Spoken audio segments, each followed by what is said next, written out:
Welcome to Andy and Ari on 3. We're back from vacation. We are live. That means come heckle us in the chat. Later in the show, we have a mystery for everyone in the chat to help solve, courtesy of one Ari Wasserman. How are we doing, Ari? Good, man. Missed you. It's been a while. You? No, we had shows. I wasn't on all of them. My parents were worried I got fired, but we're back. Like, are you okay? Yeah, no, I'm good. When we try, when we do 5 shows pre-recorded to fill a week that also happens on a week where we do 5 live shows, scheduling doesn't always work out for both of us. So that's we did have to figure that out.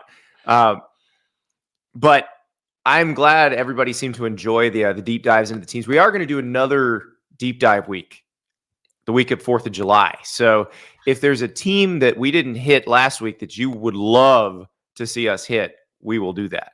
Yeah, I actually think it's like that time. Like, I don't know when you like look at the calendar in the off season, but like, buddy, we're like what, a month away from media days? Like, we have to start talking about teams and football and familiar. Oh, it's not a month.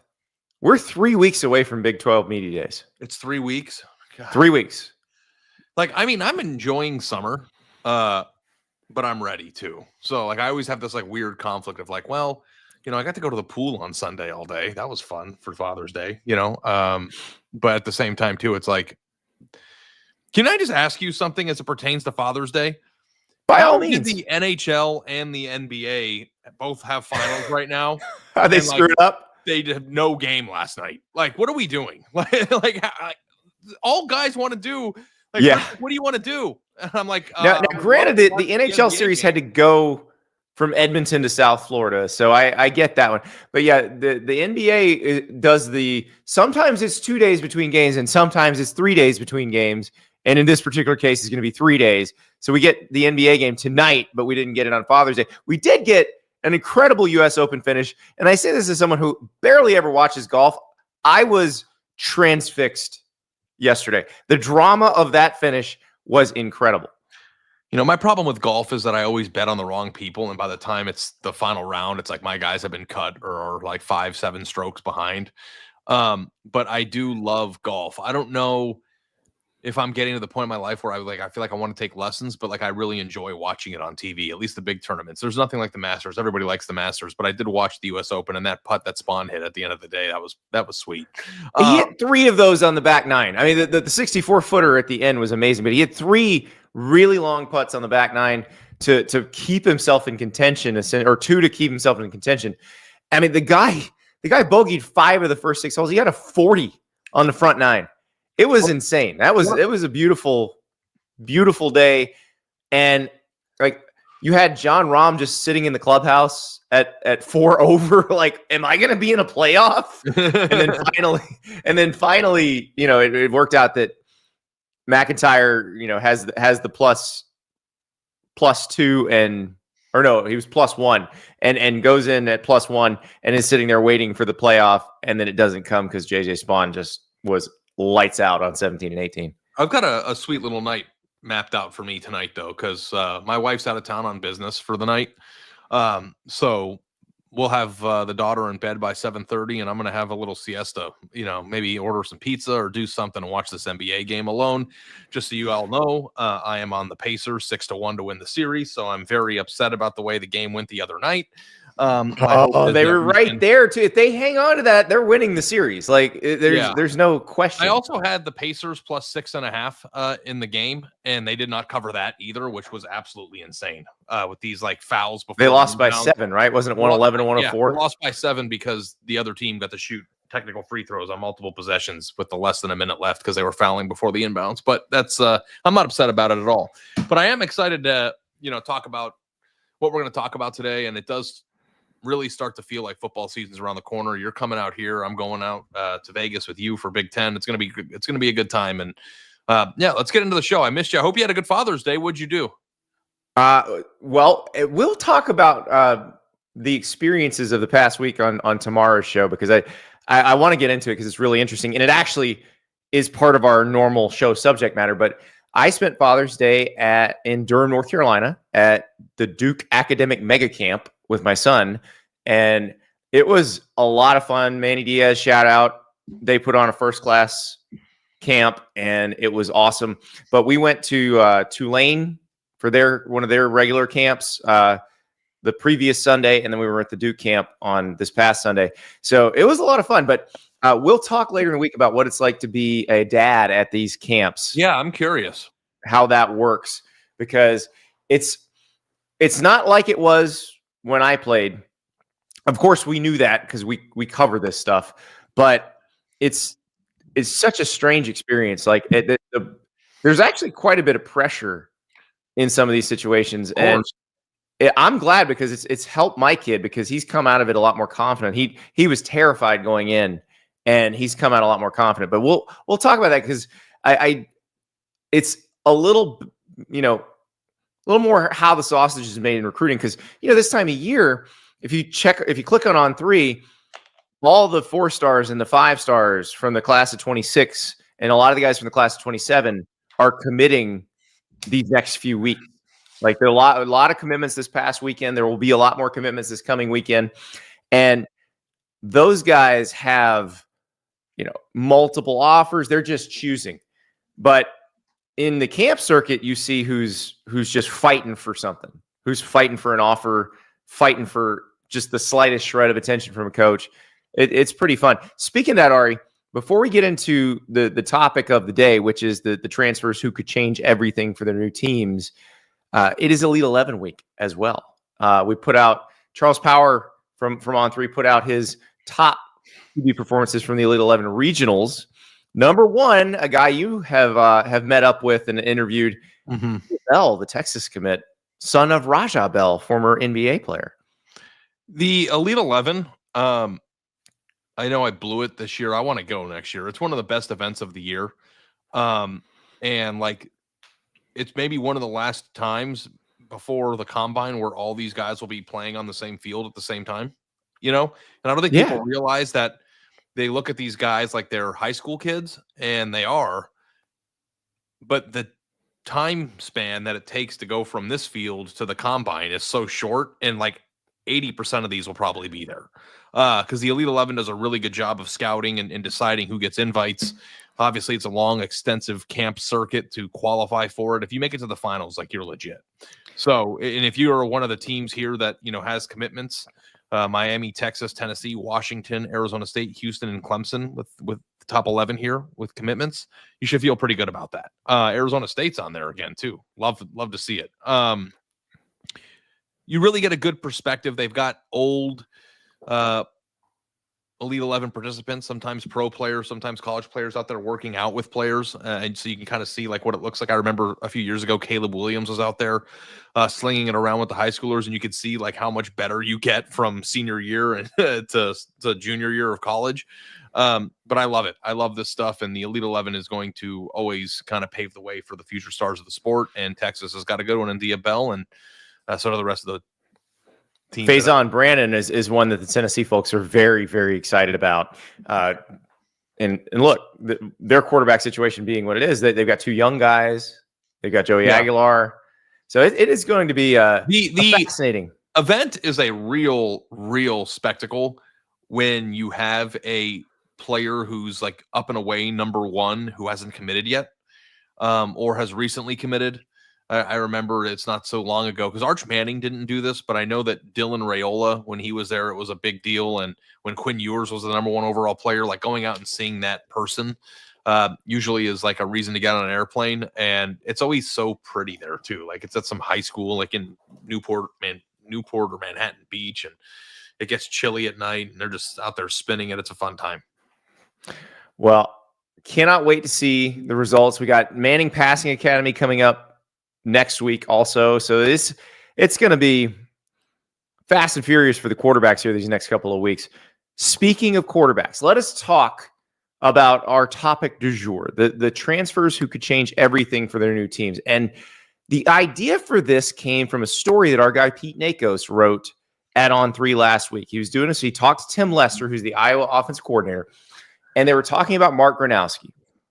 And for those who don't know, Mark Gronowski was South Dakota State's quarterback, very, very good in 2023, thought he was going to go into the portal after 2023. He didn't. He stayed with the Jackrabbits and decided to go into the portal last year or this past offseason. So he winds up going to Iowa. This is the guy, he won the Walter Payton Award in 2023, which is basically the FCS Heisman. And Tim Lester said this to our guy, Pete Nakos, about Mark Gronowski. You don't necessarily get to pick the exact guy you want in the transfer portal. They take the guys who are on there. When you're recruiting the country, there are 10,000 to choose from. In the portal, there are like 7 guys who have experience and play at this level. We got one of the 7. So I think when he's talking about 7 guys in the portal with, very extensive experience that you feel comfortable plugging right in, you're talking about like Darian Mensah, who went from Tulane to Duke. You're talking about Nico Iamaleava, who went from Tennessee to UCLA. You're talking about those guys who have fairly extensive experience. You're comfortable dropping them in right away. But Ari, I am fascinated by Gronowski because Iowa has not had competent quarterback play since CJ Beathard. Yet the Hawkeyes keep winning at a pretty good clip. What happens if they have a competent quarterback? What if I go one better, Andy? What happens if they've got a really good electric quarterback? Like it's a good question. What if they have a truck for a quarterback and not a trailer? Yeah. The problem with Iowa is that their trailers weren't hitched to anything, right, in the past. So if you have a guy who can move the ball down the field, the thing with Iowa too, a lot of times isn't about scoring 40 points a game. It's having an offense that can get 5 first downs, and a lot of times, even if you go from the 20 to the opposing 40 and get 3 or 4 first downs and are able to alter the field position, like that is almost as good for Iowa as other teams scoring, right? Like if you're able to move the ball that way. They haven't been able to move the football. Like last year they were a little bit better, right? Like they weren't terrible. We had the whole bit about Iowa overs a year ago. But if you actually combine a solid to great defense with elite level special teams and a person who can score the football, like I don't know if it was you or somebody else, but somebody, had Iowa, as a pretty important sleeper team in the playoff race this year. I've mentioned it a couple times. Throw up their schedule again, River. That they can do this. They can do this. They've got Iowa State in the non-conference. That's their toughest non-conference game. But Indiana is their second Big Ten game. That's going to be a critical one because Indiana is going to be good. Like they're not going to drop off that much. So Indiana has to play Iowa and Illinois in pretty rapid succession. So we'll find out a lot there. But they've got Indiana, they've got Penn State, they've got Oregon, SC. It's not the easiest schedule in the world, but if Iowa has a capable quarterback, there's no automatic loss on the schedule. They can beat everybody on the schedule, including Oregon. Yeah. I mean, Iowa, if they are able to, the thing that is interesting to me is if you have a quarterback out there that can move the football in big chunk plays, because like if you go watch his highlights, which I did before the show, I've seen him a few times. Like he's a very quick guy too. Like he runs the ball a lot. Like a lot of his highlights are him with the football in his hands. And I think that when you look back traditionally at Iowa's best quarterbacks, like Brad Banks and guys like that, like it was people who were multifaceted, and it felt like they got comfortable being in a one-dimensional situation where they wanted to run the ball well. And, like Caleb Johnson was a really, really good running back. Like, I don't think people appreciated how good he was. And I think that we're going to find out in the league, what they had. But if you have a guy that can make your offense multidimensional, can Iowa continue to play Iowa football, or does Iowa football change with that? Like, that's always the most interesting thing to me. Yeah. And I think that's been one of the issues that Kirk Ferentz has had with kind of turning it loose. And it probably a lot of it was Brian Ferentz not being capable of running an offense that could turn it loose. But Lester's been there 1 year. The offense did improve under Lester, even though they had, quarterback issues and injuries and you name it. Cade McNamara was supposed to be the starter. He's now at East Tennessee State. Brendan Sullivan came from Northwestern and actually was efficient, but not the greatest thrower in the world. And that's why they went out and got Mark Gronowski. So you look at what they can do, and you're right. they might, even if they have, let's say Gronowski's awesome.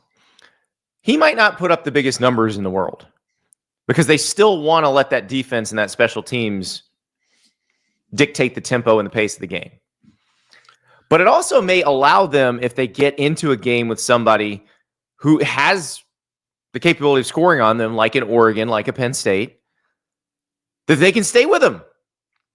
And that's the thing. There were teams on their schedule that they just were not going to beat when they're the old offense. When Iowa was in football games, like in here, Wesley Spruce in the chat says, how many years have we heard about Iowa? And we haven't. We don't ever talk about them before the season. We're always like, hey, it turns out Iowa's pretty good. We talk about Iowa during the season because they win 9 games automatically, despite being completely dysfunctional on one side of the football. Now, again, that wasn't true last year. It was 2 years ago. And the thing that hurts Iowa, and you can ask their fans this, is that even a few years ago when their offense was terrible and they kept winning games, whenever they played a team that was more talented than it could not compete. Like you would see all these like 20-14, 12-6 type wins. And then they would play a Penn State or an Ohio State and they would lose by 50 because if you can't get a first down and you keep giving expensive, you keep giving those explosive offenses much more opportunity to score, they just start scoring and then eventually the dam breaks. The thing that is interesting to me is that if their offense is good enough to consistently move the ball against Penn State and Oregon and keep the ball out of the opposing offense's hands, because the thing that's so crazy about how good their defense was 2 years ago was that they had to have been exhausted. Like they didn't even get any opportunity to rest and they were still dominating people.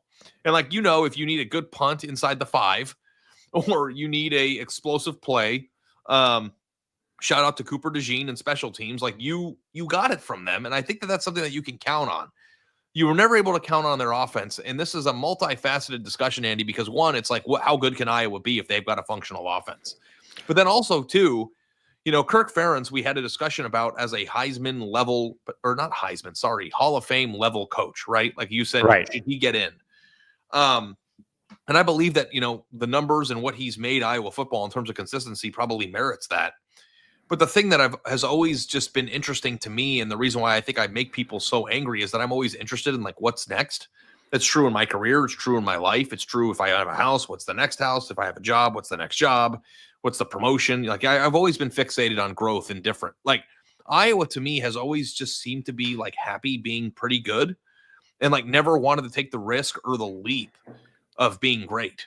And I think that that can backfire. I think Wisconsin made that risk, and you can make the case that maybe Wisconsin has taken a step backwards as a result of that risk. Maybe you like being 9-3 and 10-2. Maybe you like competing at this level and you want to stay that consistently.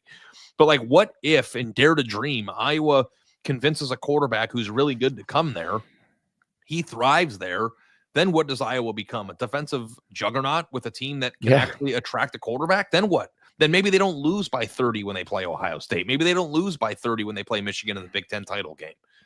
I always felt like they were always able to compete at a pretty high level in the Big Ten, but the Big Ten has changed. And the question now is if the Big Ten has changed, do you have to change with it? Because Wisconsin's finding out that not being in the Big Ten West is a pretty crappy existence.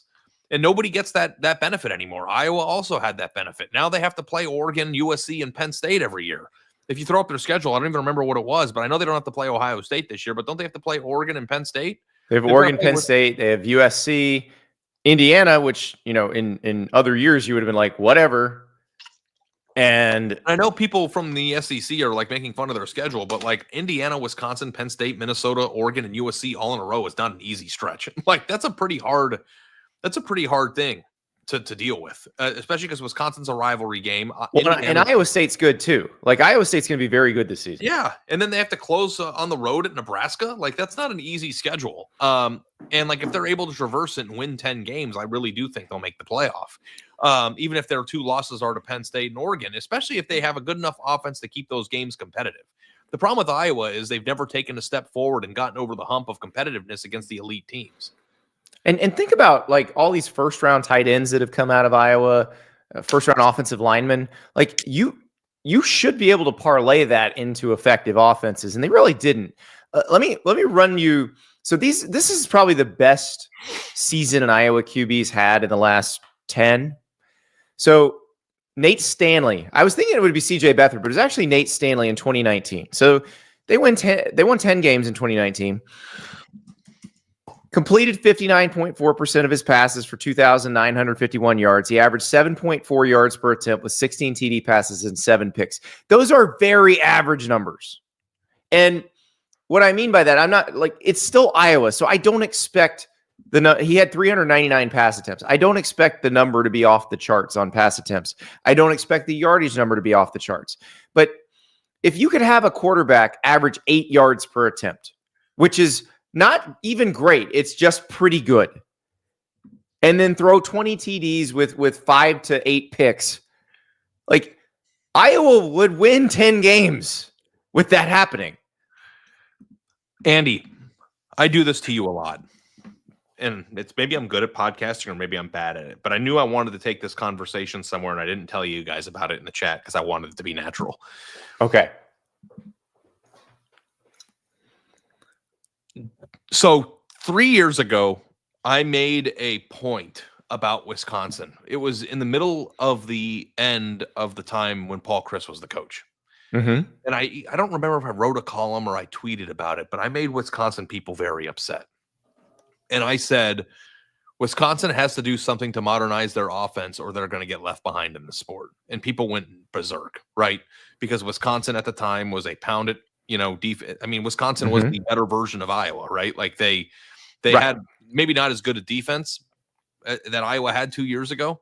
But they were winning even more consistently for a period of time. And now Iowa's more consistent. But yes, that I agree with you. 100%. So people were like, so your suggestion is that they depart what has made them so successul, which is having a first round or an elite level running back. We're talking about Wisconsin again. Yeah. Yeah. This is Wisconsin. Like, don't be Wisconsin anymore. Try to open it up, run a spread or run a version of a spread that's run heavy that modernizes your offense. Try to get a higher caliber athlete on offense so you don't get blown out. Good news, Ari. Luke Fickell read that column. He did. So like, this is interesting. And the reason why I want to talk about this is, do you think that's wrong? Knowing what we know, because we didn't know what would happen if they did that. Now we kind of have a few years of context of what they did. Do you think that Wisconsin in the long term, although undeniably going through growing pains right now as a program that's changing, maybe even having somewhat of an identity crisis, do you think that Wisconsin will be better off long-term having gone through these growing pains in the new construct of college football? Or do you think that teams like Iowa and Wisconsin are better off maintaining who they are and staying that way steadfastly through the evolution of the sport? I think you can evolve, but don't let go of what you're good at.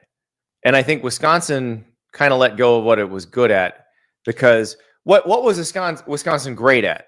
Recruiting and developing offensive linemen. You can talk about running backs all you want. The running back didn't matter. You could put you back there and you would have gained 1,000 yards behind some of those lines. So that's the thing. And what do I always say about offensive line? It travels. Good offensive lines travel. So when you switch to an offense that does not require a dominant offensive line, and that's what most of the air raid type offenses, like the reason they exist is because they were created by coaches who were at teams who are at programs that could not get the best offensive linemen. So they created offenses that could work around that problem. Well, guess what? Iowa is still awesome at developing offensive linemen. Wisconsin could still be good at developing offensive linemen. Wisconsin went out and got Jeff Grimes as their OC. Jeff Grimes is an offensive line coach by trade. He's coached tight ends as well, but he's calling the plays, and they're going to be kind of a wide zone team. It'll look more like the Barry Alvarez, Brett Bielema, Wisconsin than it has. That doesn't mean you can't evolve, though. That doesn't mean you can't have a dynamic quarterback who can run. And it also doesn't mean you can't get speed on the outside. Well, and that's been Wisconsin's problem, and Iowa's problem as well. They've had nobody who can get open in the offense. They have nobody who could stretch the field at all. So in the NIL era, you can get that person, just prioritize it. Right. So the sport has changed a lot since I had that opinion. But I am going to lean back at a time in which my beat writer days coincide to this. Now, it might not be apples to apples because Ohio State in 2012 was still an explosively talented team, right? Like there's no, like Ohio State in 12 is much further along in the pantheon of competing at the highest level than Iowa and Wisconsin are now.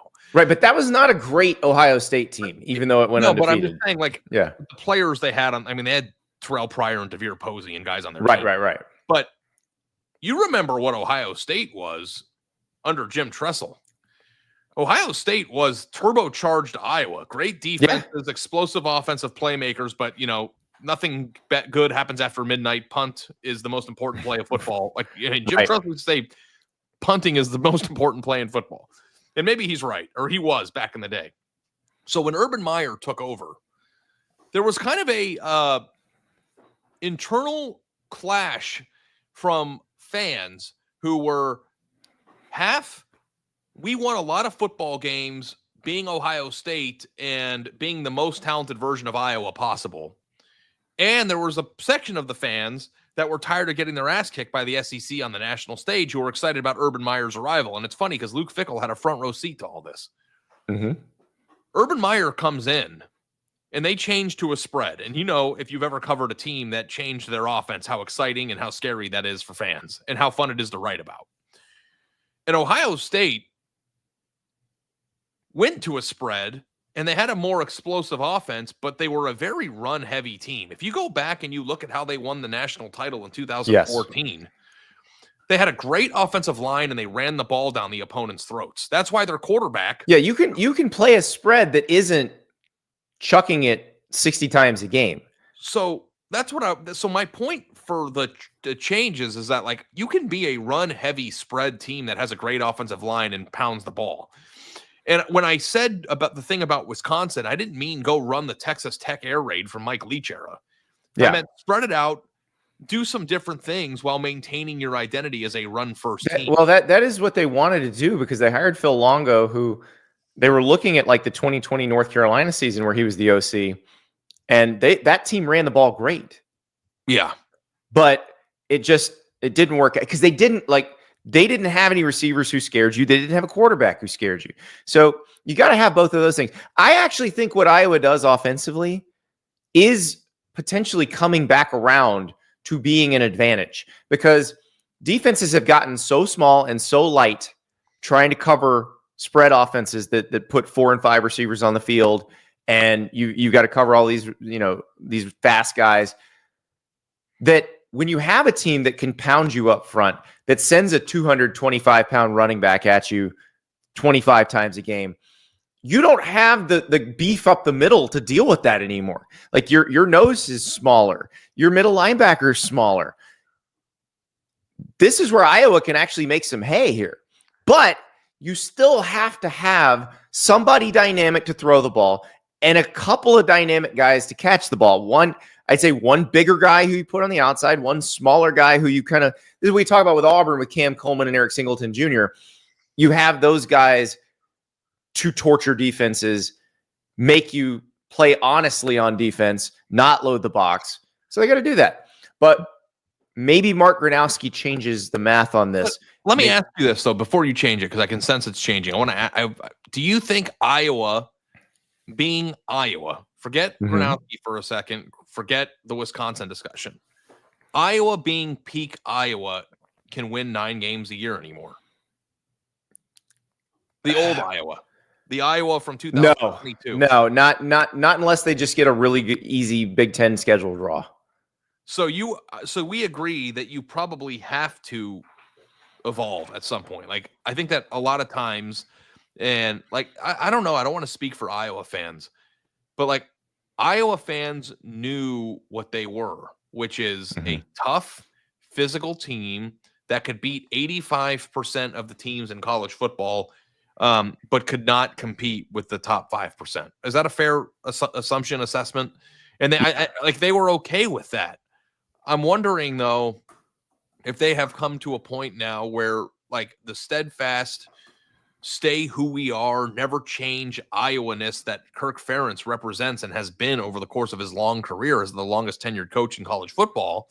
If people in Iowa City are like, okay, this worked for a long time. We are who we are. That's our identity, but we can no longer be that. Or if they are still connected to and committed to being the Iowa of old.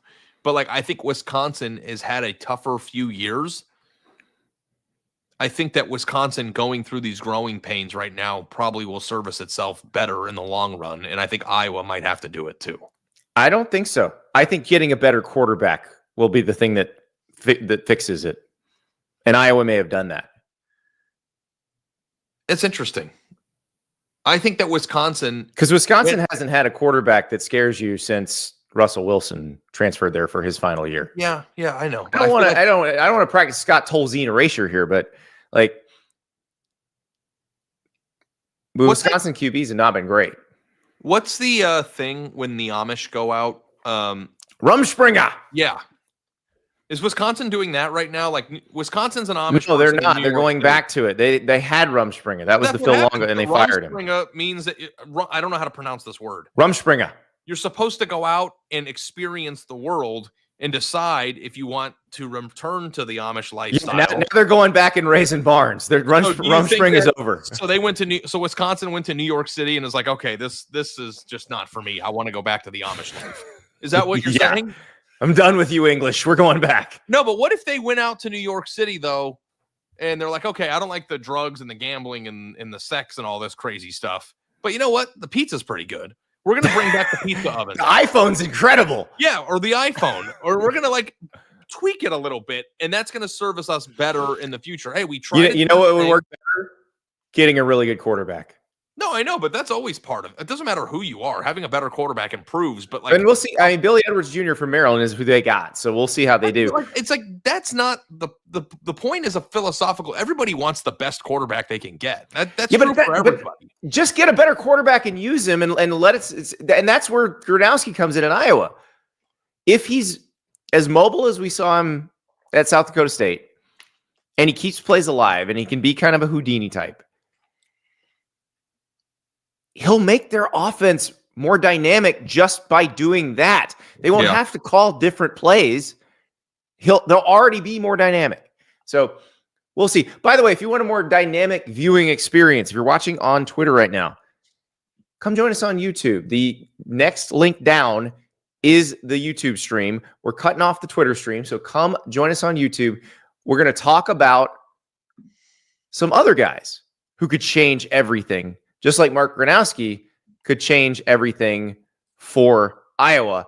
And I don't know if he will. You know, he was hurt in the spring. We didn't get to see much of him. But I am excited to see what this turns out to be, Ari, because I don't know that they have to make huge fundamental changes to the offense as long as they have a more dynamic quarterback, because they have such a good defense and special teams that it shouldn't matter. I'm excited. I think that talking about evolution, philosophical shifts, and growth and program building is the most fascinating thing that we can do. So like I like really sink my teeth into these conversations because it's just like I just love what should we be, what are we, and how do we get there? Like that, and whether we should make that change. It's like, I don't know. Like, should I get lip injections? I don't know. Will that help me? Look, as someone whose wife administers those, no. Oh, by the way, absolutely not. I don't know why I said that. I've got the most supple, like pretty lips. You do, yeah. You don't want to change a thing. You don't want to look like those Hollywood stars that all of a sudden you're like, whoa. But I did. I don't know if you noticed this, but I got my old face clippers broke, and I don't know. You're a clean shave guy, right? Like, do you use a razor? Yeah, I use a razor. For people like me who just are using beard trimmers, like you become attached to that thing. And I got a new one, and this new one is kind of like high tech where there's no like clips. You just like change the button and then it like goes up and down based on how, and I went too short. Like my facial, like I look too close. Your perma stubble's not as stubbly. My face looks rounder right now. We need to get some beardage going in. I don't know why we're talking about it. I've got a great face, I think. There you go. Brian says, as a Husker fan, I have no respect for Iowa or their fans. Well, they don't really respect you either, Brian. So the feeling is probably mutual. But let's talk about Brian's team for a second, because I think they've got a guy, also another person who Pete Nakos wrote about last week, who could change everything. And that is Dane Key, the receiver transfer from Kentucky, who is now at Nebraska, who said he wanted a change of pace. He wanted to see what he could do with Dylan Raiola, wanted to help Dylan Raiola, build something special there. And we've seen Dane Key in flashes look like he could be a star. The question is, was he held back by Kentucky's offense and quarterback play, or was he just not as dynamic as we thought he might be? We're going to find out. We're going to find out, because if he's what we think he could be, Nebraska's offense is going to open up considerably, and it's going to help Dylan Raiola a lot. Yeah, I mean, Nebraska's a fascinating program this year, and I think it all begins and ends with Raiola, his continued development. But it helps make a quarterback develop a lot better. Somebody who can't be covered, somebody who gets open, somebody who catches 50-50 balls, somebody who kind of what we're talking about with Iowa and Wisconsin. Yeah. And the fact that Nebraska Nebraska has the quarterback. I mean, they went out and did what Iowa and Wisconsin probably will never do. And that is go get the number one quarterback in the country. Now we're still, in the process of figuring out whether or not he's going to reach his potential, but that's not the point. The point is that they were able to do it. And I know that there were some family connections or whatever, but that still doesn't matter. They did it. Yes, I'm with you 100% on this. I think that getting a guy that can be explosive on the outside is maybe we have this conversation all the time. What's the most important position in college football? If you could get one player at one position outside of the quarterback position to impact your team, do you go interior defensive tackle? Do you go rush end? Do you go lock corner? I really am starting to wonder if in today's college football, having a dynamic receiver who can make plays, turn nothing into something is the most important thing. And it's not fair to compare any receiver to Jeremiah Smith, because Jeremiah Smith's just a different species. But if you put Jeremiah Smith on any team, he would instantly make them a contender. The most ironic part about Jeremiah Smith is that he exists on the team that needs him the least. Right, exactly. I mean, the thing that's so interesting is and we're too late in the summer to do this grab ass, but if you could drop Jeremiah Smith into any other team, where would he have the biggest impact? I don't know if we're too late in the summer to do that. We got a little bit of June left. Yeah, we could do it. I mean, we're getting close to football season, so I mean, we gotta lean into it. Maybe we can have a grab ass segment. Tom says, "Get yourself the best center in football and run 5 yards per play." No, Iowa had Tyler Linderbaum a few years ago. They had the best center in football, and their offense still sucked. Yeah, I think honestly, when NIL started, I called 20 different personnel people and asked them, here, you've got X number of dollars, allocate it percentage wise on how you want to do it. Do you want to go all in on 2 or 3 guys, or do you want to spread it out for value? Do you want to get an end? Who do you go first? Nobody said receiver. I wonder if I redid that now with the way that the sport is headed, how much receiver would come into play here. And part of the reason why we're so high on some of these teams that people are why are you so high on them? How could you possibly think that Auburn is a top 15 team this year? It's well, how? Because Auburn might have a top 5 receiving core in the entire country, So when you talk about players who can come in and change it all, obviously that this makes sense for Nebraska, because Key is working with a quarterback that is in a very crucial offseason who needs to take a step forward to start him. That goes without saying. But Nebraska is in the dead center of the same conversations that we had about Iowa and Wisconsin, right? They are a Big Ten West team who plays tough defensive black shirts football, right? Yep. They've got a dynamic quarterback and potentially a receiver who could be a top 5 receiving target in the entire Big Ten. Does that not add up to? Yeah, 6'3". Dane Key 6'3", 210. He's capable of going of beating you down the field, and you've seen that a few times. Like a couple of years ago when they played at Florida, he had a great catch way down the field. It was like, how did he do that? And that's the kind of that's the guy you want. Like he averaged 22 yards a catch and 4 catches against Auburn last year. Their offense was terrible at Kentucky.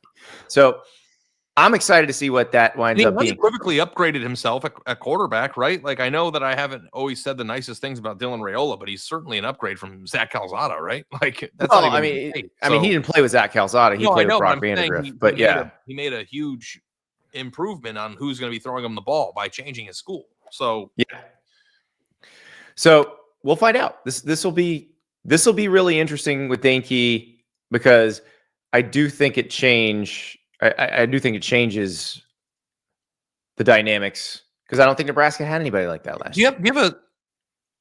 I've got a quick aside on 2 different things real quick. Okay. One about Nebraska. Do you think Nebraska's further along than Iowa and Wisconsin? I think they are. I would agree with that. I think they're more ready to compete in the new Big Ten or kind of heading that way because Matt Rule came in with the expectation. Like he never coached in the Big Ten West. I guess his first year he did, but he got the job knowing the Big Ten West was going away. So he has been working toward this whole, holistic Big Ten the whole time. Now, does that mean they're going to be as good as Iowa this year? I don't, because the thing about it is Iowa still has Phil Parker and they still have LeVar Woods. Like that's the defensive coordinator, special teams coordinator. Like they're still going to be elite and they've been elite for years in those units. Nebraska might not be there yet on either side of the ball, but I do think they're probably better equipped as long as they keep recruiting well for the future. But Iowa, Producer River points out, Iowa and Nebraska both with win totals at 7.5. Yeah. So we both liked the over of the Nebraska one. I don't know. Iowa's schedule is pretty. I kind of like the over of the Iowa one too, but I'm worried to pick too many overs. That 6-week Iowa stretch is a rough stretch, Andy. Yeah, I'm worried. The thing about it is that like you might look at Penn State's schedule and like be able to fly over games like Minnesota and Nebraska and think they're going to win those games. Nobody fly over Minnesota. I just. Stop that right now. But if you're looking at a team that you think can compete for a national championship and you're going through the wins and losses in the offseason of who they're going to beat, they play Minnesota, you're putting it as a W. Like that's not something that you can do for Iowa. Like those games are tough for them. So the other thing I wanted to say is as an aside, because while we were on vacation, not a lot of things happened, but one interesting thing happened. And we can't talk about it because we're late to the party. We were gone. But Vince Marrow. Yes. Oh yeah, we're talking about Kentucky. I think we need to mention that. Yeah, I went on KSR last week. I went on Nick Roush's show, and we were talking about Vince Marrow's move to Louisville, which is a very interesting move because you and I have had this discussion about how valuable is the elite recruiter in the era of NIL. Because Vince Marrow was a very valuable recruiter, so valuable that even when you had to have those coaches on the field, they kept him on the field, even though he might not have been the best position coach in the world. Now he goes to Louisville, where he will essentially run their recruiting. Vince Marrow and Mark Stoops had it figured out for a while. Yeah. If you want to understand how Kentucky went from laughing stock in the SEC to tough out every week for a 5-year stretch,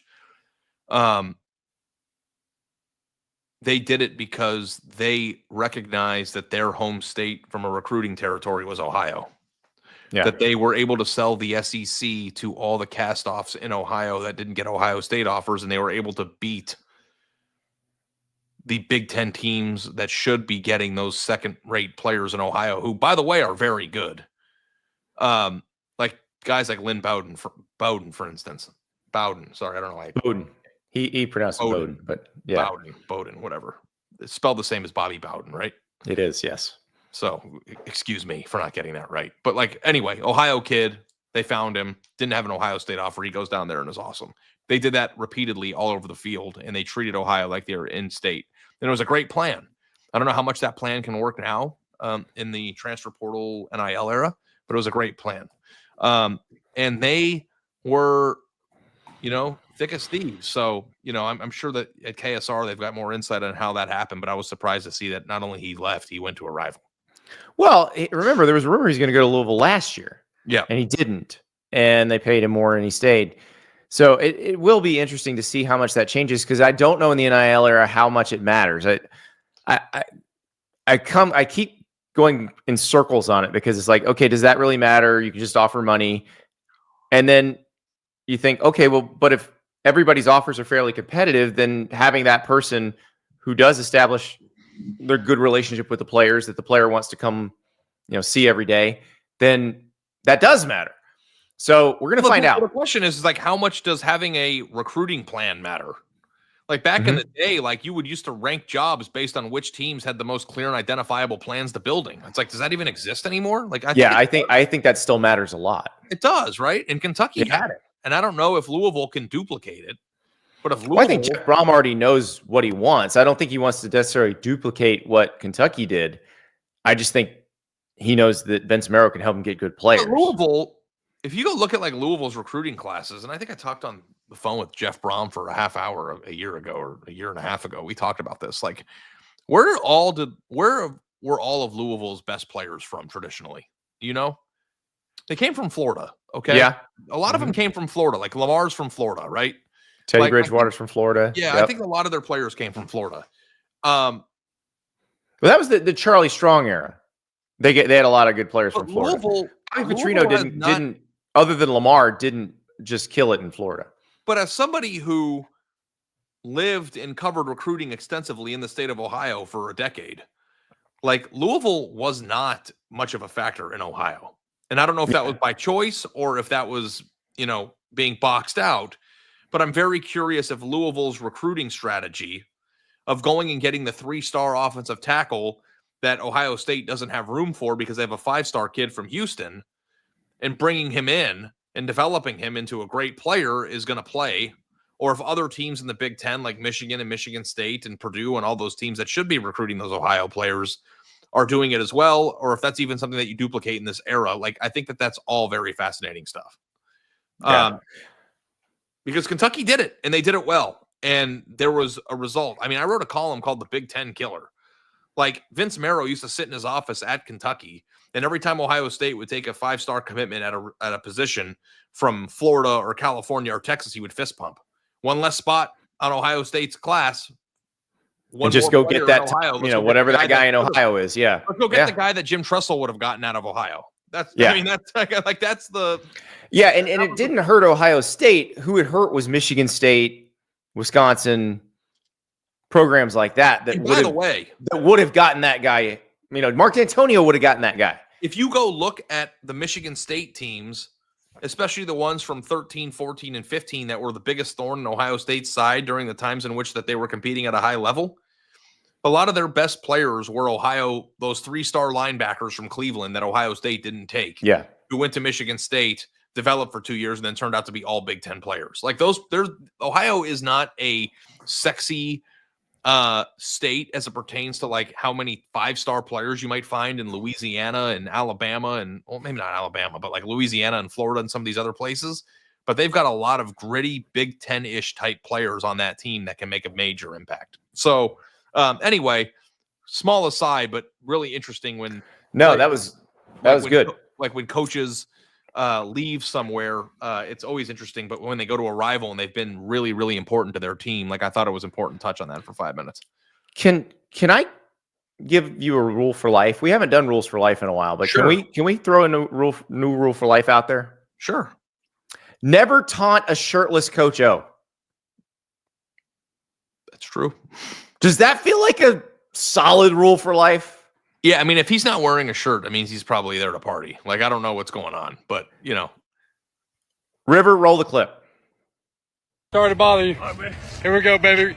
Roll Tide. All right, here we go. Not really. I know. What was that about? Look, I respect you as a person. I was a big fan. What was that about? I respect you as a fan. I wouldn't take those Tigers to you after I took a picture of you. Understand. Have a good day, man. Hi. Where you from? I'm from Alabama. What part? Tuscaloosa, actually. You So from you got to understand that That's ain't cool. nothing towards you. No, That's- ain't nothing wrong with that. Yeah. But look, yeah, just show respect. Yes, sir. I mean, what the man? Hey, if you're from LSU, you wouldn't go to Nick Saban and say go Tigers, would you? I think some people would, but You would. I want it. I love the "you wouldn't" at the end, which is you've seen the "you're not that guy, pal" video. Yeah. That's Ed Orgeron telling this dude, "You're not that guy." Did you see? I mean, that guy was on skates the second Orgeron turned around. Yeah. It is funny when people like talk crap to somebody in public and then like the person like reacts to it. Because like, oh yeah, I forgot. Like we have two different things that. Do you want to talk about John Mateer? Because like I got into it with somebody in public too. Yes.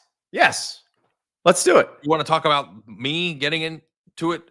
Am I the asshole segment? Do you want me to do that real quick? What does that have to do with John Mateer? Did someone accost you about John Mateer? John Mateer, and then we'll do the "Am I the asshole?" No, we don't. We've talked about John Mateer a bunch, and if anybody wants to hear more about John Mateer, we had our deep dive with the Sooner Scoop guys last week. Check it out. Important to acknowledge that John Mateer is on that list with the rest. Yes, we'll mention that because like Mark Gronowski and Dane Key, maybe even more so John Mateer. And if you want to hear a much deeper dive into that, we talked to the Sooner Scoop guys last week. We had a whole show about introducing the 2025 Oklahoma Sooners. Tons of John Mateer talking about what he can do. Yes. I don't know if he can change the program. He can be the most impactful. Maybe he can return them back to having elite level quarterback play because that's what Oklahoma was all about for so many years. Okay. So I'm going to do the 7-Eleven story first, and then we'll do the mystery, the Phantom Panties story, which is mystery. Okay. It's a tease. Tell everybody they need to help us solve the mystery. So yeah, we have to do the 7-Eleven story first. So I was at 7-Eleven a mile from my house. Okay. And I was sitting in my front seat on the phone with a good buddy of mine talking about whatever stupid stuff that we talk about. And my window was cracked a little bit. The volume was not high. The volume, I think, was normal for every Bluetooth mechanism that you have talking to somebody. And somebody was walking past my car, put his face into the crack of my window and said, turn your or wear headphones. Nobody wants to hear your effing conversations, like in a very rude way into the car. Right. So I asked him and I said, so your solution to this non-issue is for me to drive around town with headphones in like a psychopath instead of using the mechanism in my car that's designed to wire the audio to me. And then he hit me with an FU, and I said, listen, bud. He wasn't prepared for that logic. Yeah. I just like, that's what your solution to this issue is. You want me to drive around with headphones instead of using the designed Bluetooth mechanism in the car? He hits me with the FU, and then I said, I forgive you. It's not your fault. It's your dad's. And then he like told me to get out of the car, and then I drove away like a wuss. It's fine. You don't need to fight that person. Yeah. I think that like what he wanted to do was fight, but I'm just like wondering, because I texted you and River about this, and you're like, because like guys, you know me on the show, like I never know if I'm the problem. And I would want to know if I'm the problem. I thought maybe like windows fully down, volumes fully out. Because so I live in a college town. I cannot get gas anywhere near the University of Florida campus. I don't know if other campuses are like this, where there's not a college kid sitting there getting gas, blasting their music. And it's funny because it crosses genres, it crosses socioeconomic groups. It's not this type of person, this type of music thing. It's a college kid thing where they just want everyone else to have to listen to their music. And so that drives me nuts. So at first I was thinking, oh, it must have been really loud. But if you said your window's cracked, the volume's not all the way up, that's not bad. Like, there's nothing wrong with that. That guy just wanted to be a douche. Do you know how loud you would have to be in a conversation to bother someone who listens to and point it, you are in your car. Sitting like in my car. You're in your car. You're not, because there's another person at the gas station who drives me insane. Person having conversation on speakerphone while transacting at the counter at the gas station. No, I was in my car and Yeah. I was just arriving and I didn't go in yet because I wanted to finish the conversation before I hung up and went inside. But I thought it was a very irrational behavior, and I'm happy that you've come around. So yeah. Once I understood the circumstances, no, you were definitely not in the wrong there. That guy just wanted to start something, and you handled it. And perfectly. I probably handled it poorly. My wife and father were mad at me. They're like, "You have a kid." I mean, you didn't need to talk to him that much. You actually didn't need to talk to him at all. You should roll up the window, ignore him. Yeah, Like, I actually think that type of rolling the person- window up and ignoring him would have enraged him more, to be honest. That's the point. Yeah. You would make him if you wanted to make him feel bad for being stupid, that's how you make him feel bad for being stupid. You pretend, well, you don't even pretend. You just acknowledge, you let him know that his mere existence is nothing to you. Yeah. Okay. Now we have. Wait, can I set the mystery up? Yeah, you set the before you- mystery up. Okay. Ari calls me last week and he's like, we have to go over this on the show. There is a mystery in my house. I'm trying to solve it and I can't. And we are going to need the people to help us. Ari? Okay. So as you guys know, my wife was in Paris a few weeks ago. You might have mentioned that once or 4,000 times. 4,000 times. Whatever. She was out of town. Oh no, I was in a Jeep Grand Cherokee, Raymond. Sorry. Okay. So we both come home. I took Liv to Arizona while she was gone. And I left before Brittany and I returned after her. She dropped us off at the airport and then she picked us up. Mm-hmm. We get home and she went shopping and bought her stuff, whatever. We come home and she has her big suitcase. Okay. Yep. And she's going through the suitcase and she's pulling out gifts. She bought things for her daughter. She got me a shirt, like nice wife activity stuff. Then she takes her dirty laundry and out of the suitcase runs a load. Later on in the evening, she transfers it to the dryer, dries it. The next day, when she comes home from work, I am folding the laundry on the kitchen island, which overlooks the living room. And she's on the floor playing with Liv. And I'm folding her underwear because I'm a great husband. Oh, yeah. I'm folding a pair of blue laced Victoria's Secret thong underwear. Mm-hmm. She looks up at me and she goes, "Whose underwear is that?" And I was like, "I don't know. Yours? What are you talking about? I don't know. It's your laundry. I'm folding your laundry." She goes, "What size are those?" So I looked and there's a medium. Okay. I think medium's a pretty good size. I don't know. But Pretty normal size. It's medium. It's average. Yeah. Yeah. Britt wears an extra small or a small because she's a tiny person. Yes, I fold underwear. I'm a man. Yeah. What's wrong with you, Sailor Joe? You don't fold underwear? What do you do? We in Throw my it away? house, whoever grabs the clothes out of the dryer folds them. Now people need to people are responsible for putting their own clothes away. But yeah, you fold the clothes when they come out of the dryer. Yeah, I put them on the dining room table and then whoever's clothes it is puts it away. Anyway, I was like, okay, well, I have no idea whose underwear this is. Okay. Yeah. She goes, "Do you have to tell me something?" And like that's like I was like, "Oh, okay. We're doing this now." I was like, "No, I'm not cheating on you in my house with a medium." Okay, like I'm just not doing that. The medium. Not to mention, I wasn't. Is a medium like a solid 7? Is that your laundry? I'm not offending anybody. I think you can have a very nice body with a medium. It was a joke. Of course. Yeah. Some of the Height matters. best bodies. Yeah. Some of the best. I mean, I also too. I don't know how the thong underwear works, but like if you have big, nice tush, then maybe you need a medium. Oh, I don't boy, here know we how go. that works. So anyway, I was like, you know what, Brittany? It came out of your thing. It's your laundry. I didn't put it in here. It's not me. What do you think is the most likely? That I cheated on you while not home when I was in Arizona with my parents, or you accidentally put something in your suitcase?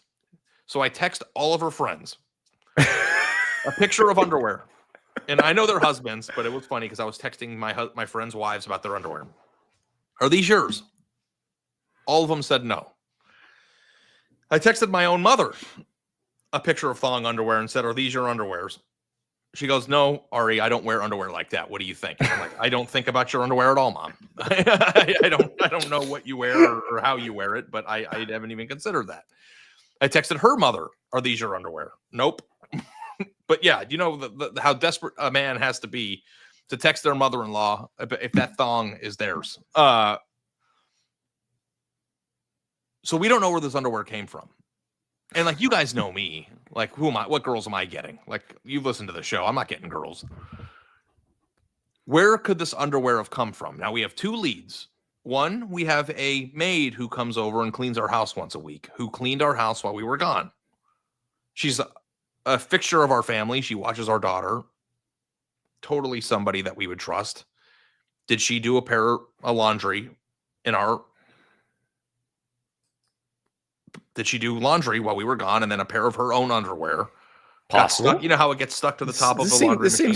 Seems possible. Yes. Two, we had people coming in to fix this roof leak that I was complaining to you about for the last 2 months. That were in here doing drywall work while we were gone because I thought it would be better for them to do it while we were gone.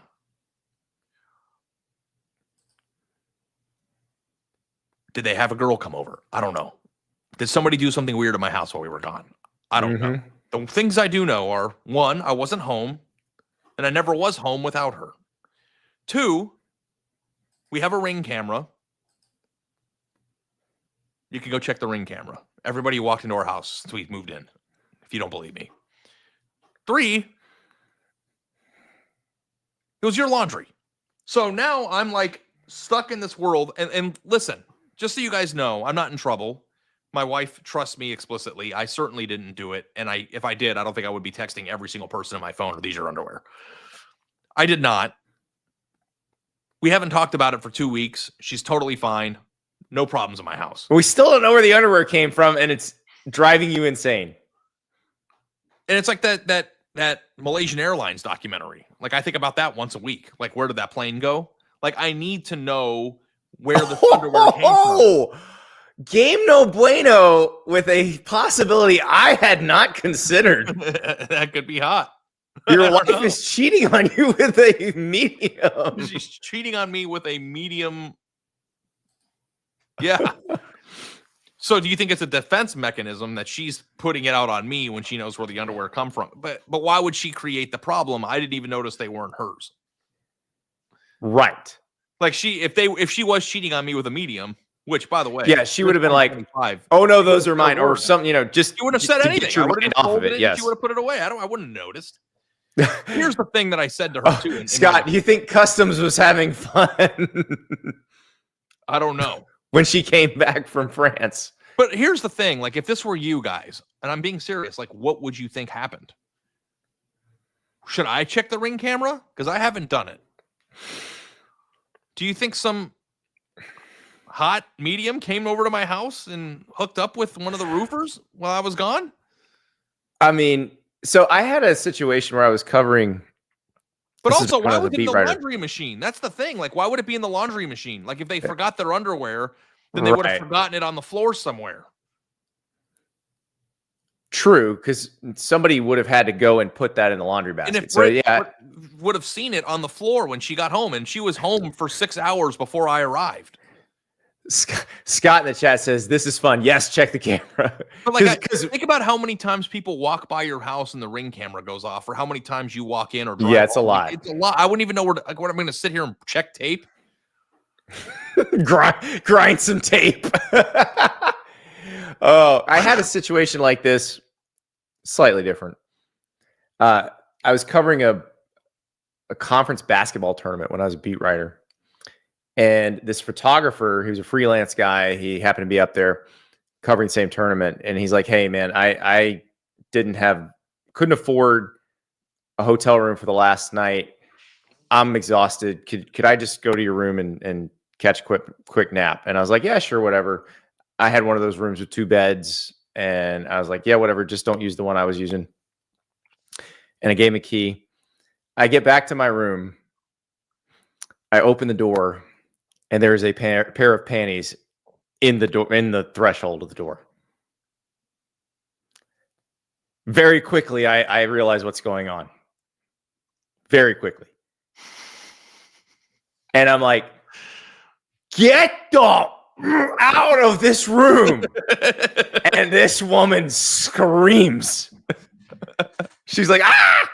It was not that. It was not the kind of scream he was hoping for. I was like, I'm going to close the door, and if you two aren't out of there in 5 seconds, I'm going to have somebody come throw you out. And yeah, so needless to say, me and that photographer don't get along much anymore. Yeah. I have to. Somebody's like, you have to watch the tape like Matt Damon in Air when he realizes the play was drawn up for Jordan. Ari will realize no matter who you. Yeah, I gotta. That's the thing. I need to know where they came from. And my thing is the most logical thing is that it was an underwear from one of the 4 girls she was with there. That has to be. Has to be. And but do people forget their own underwear? Like if I texted you a picture, as someone who folds his wife's underwear frequently, they have so many pairs of underwear. I know, but like, have you? Like it's not like me where I've got my rotation of boxers. Like there have to be ones that they don't even remember buying. I know, but if you packed the underwear or wore them or had them in your suitcase, it would have been recent enough for you to remember or recognize that they were yours. One would think, but I seriously, like if you grabbed a fistful out of my wife's underwear drawer, you could have like 10 pairs in there. You wouldn't even know which ones. So my wife tracks my phone. Of course. Pick up every time she calls me. I text her back immediately when she texts me. I am where I'm supposed to be at all times. I have no male friends that are independent of her friends that like my male friends are her friends' husbands. I remember the panties that you were wearing the first time we ever hooked up because I love you. Oh boy. How would I lose the panties? If I'm going to have an affair, I'm not going to keep the panties like I'm like Jeffrey Dahmer and I need to have like a token. I'm not going to bring the woman into my house. I'm not going to put them in the laundry. I'm not going to do it during a time in which you're out of town and I'm out of town. Like the circumstantial evidence of me not doing it is overwhelming. So I think she knows I didn't do it, but I am very, very concerned and or interested in where they came from. And like, we haven't talked about it because I think the best thing, and like, she doesn't listen to the show enough where I have to worry about this, is like, we had our conversation about it. It's been 2 weeks. We don't talk about it. I'm not going to bring it up again. I'm just going to let it off into the past because like bringing it up again is stupid. But I'm asking you guys, if you have any like real things or ideas of how this could happen, because I have not texted the maid. That's the one thing I haven't done because like I don't want to make it weird with us because she's an important person. She would definitely make it weird. I think you just let it go. I think you have to just let it go, and it's going to be like the Malaysian Airlines flight. Once a week, it's going to pop in your head, and you're going to be like, "How the hell did that underwear get in there?" And you're going to let it go again because nothing good can happen. As Rocky Top Tom keeps telling us in the chat, nothing good can come of this. Nothing good. Yeah. But I don't want to be the first person in the history of humanity to not have an affair, not talk to a girl, and not even get the sex, and then get divorced for having an affair. Like that's insane. It's well, like I think your wife is smart enough. Like she's deduced this logically. She's got it. You didn't do anything wrong. You're going to be fine. Let us talk about something good that did happen this weekend.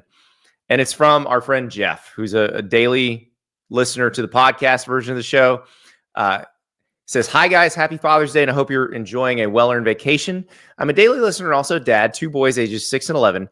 And I woke up this morning wishing I could get my daily fix of Andy and Ari as a part of this day. I appreciate you when y'all talk about families and life outside of college football. So it got me thinking, what if next year you did a special Father's Day mini episode that us dads could listen to on our day? Pre-recorded, of course. No working on Father's Day. That's actually a really good idea. It is. Side note, Andy, your talk of playing EA college football with your son got me to ask my wife and boys for a PS5 and the game for Father's Day. And believe me, I never asked for anything. Fingers crossed. Update. They got him the PS5. There, we got it. If you're watching on YouTube, there's a picture of Jeff and his sons with the PS5. He says we should get a commission from Sony because we're selling PS5s. But so he'll get the video game, which will be out in July. And we're actually going to be talking more about the game too. We've gotten some dates on when some embargoes lift on some of the things that we can talk about because we've both gotten to play it a little bit now. And I'm excited. The one I'm most excited to talk about, and it's going to be later this month, is the Dynasty, the Road to Glory mode, where you create a high school player. And I think people are going to really enjoy that. So we'll talk about that a few more times as we go through this month, because they've said, no, you can't talk about this yet. You can't talk about this yet. But I mean, all-time backfire for me. I was in Vegas when the beta dropped. I couldn't even play it. I was also out of town. We were in New Orleans at the Tulane camp when the beta dropped. So yeah, well, I'm excited for tomorrow to hear about your experience, because I've covered a lot of those things. Super excited to hear how it was. I'm super excited. Yeah, and it's funny because your guy Mark Pantoni at Ohio State essentially invented the way camps are now, and we can go through the history of it, but it's interesting. So yeah, we'll go in deep inside the recruiting process tomorrow, how the sausage gets made, and we'll talk to you then. Thank you so much. Good to be back. Help me with the panties, please. Help me.